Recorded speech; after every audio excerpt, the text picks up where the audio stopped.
Boa noite, querido amigo, querida amiga da rede. Mais uma mensagem da cruz. Você já está vendo aqui o tema dessa mensagem? Me cansei de ser Jacó. Fique até o final deste vídeo que você vai entender o porquê deste tema. Mas antes, quero estar tirando esta máscara para ler um trecho da palavra do Senhor sobre o nascimento deste jovem Jacó. Gênesis 25, o verso de número 24. E cumprindo-se os dias para dar à luz, eis gêmeos no seu ventre. E saiu o primeiro ruivo, e todo como um vestido cabeludo, por isso o seu nome Esaú. Depois saiu o seu irmão, agarrada a sua mão ao calcanhar de Esaú, por isso o seu nome Jacó. Querido amigo, este é o personagem desta mensagem, Jacó. Você vai conhecê-lo e entender mais. Jacó, desde novo, ele procurou tomar proveito, tomar vantagem, se sobressair nas coisas. E ele era uma pessoa que enganava, que trapaceava para tomar proveito. Isto, infelizmente, é natural na vida do ser humano, embora errado.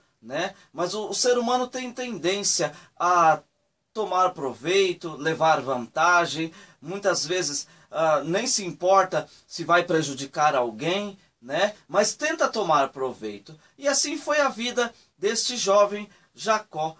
Certa vez, lá no capítulo 25, o verso de número 33, eles já jovem, Jacó, ele entra num negócio com o seu irmão Esaú. Esaú, por ser o mais velho, era o primogênito e detentia o direito de herdar toda a fortuna e a bênção do pai Isaque. Mas Jacó foi lá e negociou por apenas um prato de lentilha a primogenitura de seu irmão Esaú.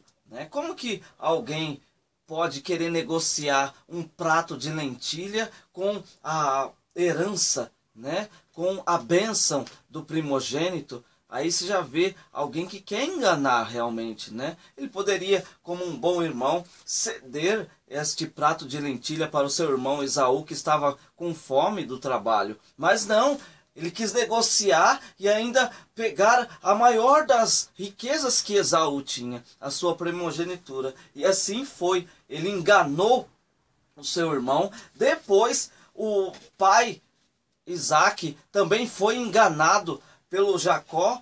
Jacó se passou pelo irmão, tomou a frente do irmão, foi lá e recebeu a bênção do pai Isaque. E aí ele teve que fugir da presença da família do seu irmão, porque ele temia, ele enrolou o seu irmão por 2 vezes, mas ele fugiu da presença e aí passou a viver só. Mas Deus tinha um tratar com esse homem, e Deus passou a tratar com ele depois de uma vida errada. Ele sabia que estava errado. Nós vamos ver lá em Gênesis 28, o verso de número 16. Jacó, ele cansado no caminho, ele deita, encosta sua cabeça numa pedra e ele dorme. E ele tem uma visão de uma escada. Ele vê anjos subindo e descendo e o Senhor Deus no topo da escada. Olha que visão maravilhosa que esse homem teve. E aí ele falou algo tremendo quando ele acordou. Está lá no verso de número 16 do capítulo 28. Na verdade, o Senhor está neste lugar, mas eu não sabia. Querido amigo e amiga, todo aquele que tem uma promessa, como Jacó tinha uma promessa de Deus, Deus está com ele, mesmo tendo uma vida toda errada, alguém que procura fazer direito, mas não consegue fazer direito. Deus está com ele, E Jacó percebeu e falou: na verdade, Deus está comigo e eu não sabia. Será que você, por muitas vezes na sua vida, você já também não se sentiu assim? Poxa, Deus está comigo e eu não sabia, né, querido? Mas o Senhor quer se apresentar para mim e para você, assim como foi com Jacó.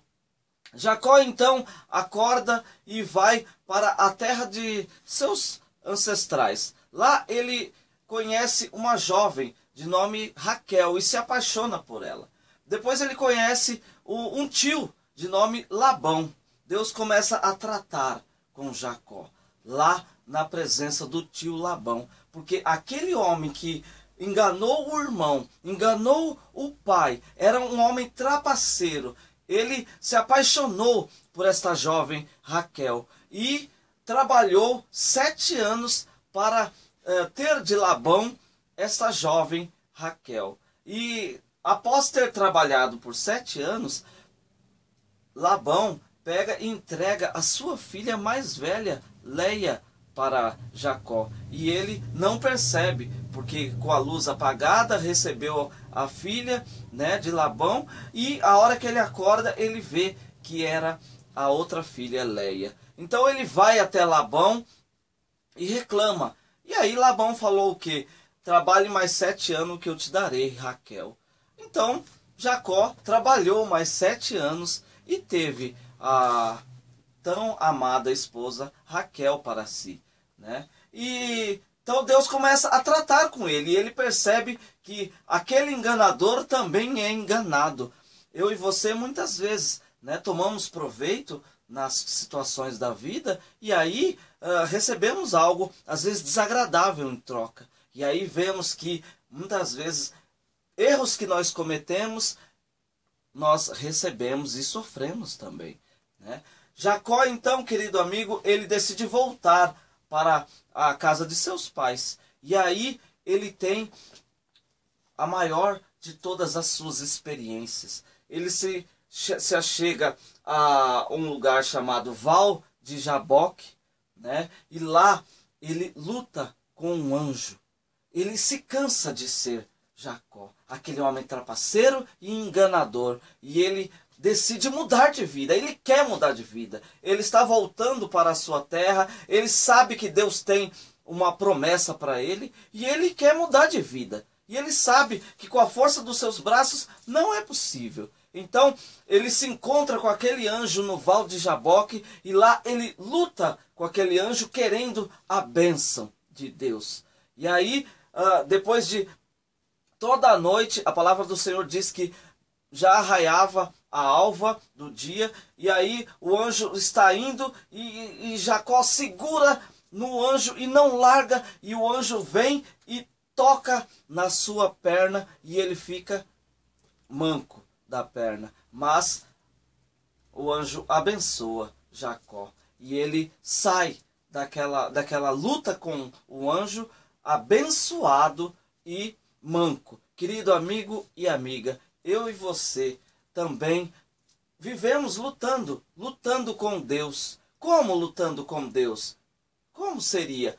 Através de nossas tentativas de agradá-lo e cometemos tantos pecados, né? Somos enganadores como Jacó, somos falhos como Jacó e permanecemos no pecado, lutando com Deus, mas sempre perdendo. Querido amigo e amiga, perdendo para Deus. É assim que nós somos e vivemos. Mas Deus quer abençoar a minha vida e a sua vida. Ele quer te dar uma nova vida, assim como fez com Jacó. Lá, naquela luta com o anjo, Deus trocou o nome dele e ele passou a se chamar Israel, que quer dizer aquele que lutou com Deus, né?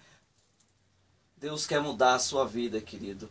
Você precisa parar de lutar com Deus. Você precisa falar: eu já me cansei de ser Jacó. Eu quero mudar de vida. Amigo e amiga da rede, aproveite essa oportunidade. Se entregue para o Senhor. Deixe de lutar, porque com a força do seu braço jamais você vai vencer. Você vai agradar a Deus. né? Mesmo na presença de Deus, nós não agradamos a Deus, porque permanecemos falhos. Mas debaixo da bênção, que é a graça de Deus, é isso que o Senhor espera, que nós nos entreguemos para Ele e vivemos para Ele. Estejamos na obediência, buscando ser fiel a Ele. E deixamos essa luta vivendo debaixo de pecado, né? Na desobediência, sendo enganador, maltratando, né? Ferindo amigos, familiares. Querido amigo, não, pare de lutar, pare de ser Jacó e seja Israel, aquele que é cheio de bênção e de vitórias. Amém, querido? Fique com essa mensagem, que Deus o abençoe e o guarde. Até a próxima, se assim o Senhor permitir.